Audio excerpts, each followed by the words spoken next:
ஒரு குருவுக்கும் ஒரு சீடனிற்கும் உண்டான உறவு என்பது எப்படி இருக்கணும் அப்படின்னா, ஒரு குரங்கு தன் தாயை பிடித்து கொண்டு செல்வதற்கும் ஒரு பூனை தன் குழந்தையை பிடித்து கொண்டு செல்வதற்கும் நிறைய டிஃபரன்ஸ் இருக்கு.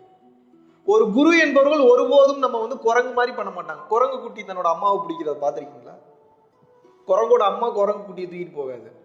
குரங்கு குட்டி அம்மாவை இருக்குமா பிடிச்சி இது ஜம்ப் பண்ணி போயிட்டு இருக்கும்.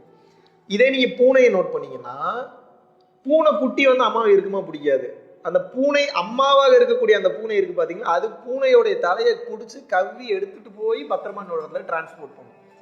அப்போ ஒரு சீடனுடைய பக்தி என்பது எப்படி இருக்கணும் அப்படின்னா, தாய் குரங்கை பிடித்துக் கொள்கின்ற குழந்தை குரங்கை போன்று இறுக்கமா பிடிச்சுக்கணும். அவங்க நம்மள இருக்காங்களா தெரியாது, நம்பிக்கை இல்லாம போகுது, நேரத்துல சோதனை நிறைய வைப்பாங்க, இருந்தாலும் இறுக்கமா பிடிச்சுக்கணும்.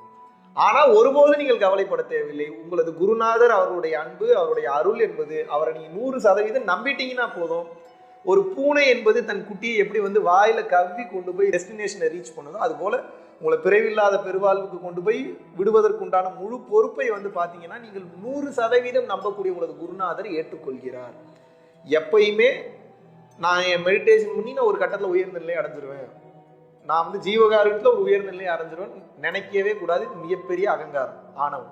எவ்வளவு மெடிடேஷன் பண்ணாலும் எவ்வளவு ஜீவகாரத்துல இருந்தாலும் கடைசி நேரத்துல அந்த ஒரு செகண்ட் அந்த பிரம்மாந்திரம் திறந்து மேல தூக்கி விடுறதுக்கு உங்களுக்கு குரு அருள் இருந்தே ஆகணும். ஏதாவது குரு பரம்பரையில உங்களுக்கு ஒரு லிங்க் இருக்கணும். ஏன்னா எங்கேயாவது ஏதாவது சேட்டை பண்ணியிருப்போம், எங்கேயாவது ஏதாவது லொல்லு பண்ணியிருப்போம், எங்கேயாவது தெரியாம ஏதாவது கர்ம வினையோட தொடர்ச்சி இருக்கும், அது முழுசா அழிஞ்சிருக்கான்னு கூட நமக்கு தெரியாது.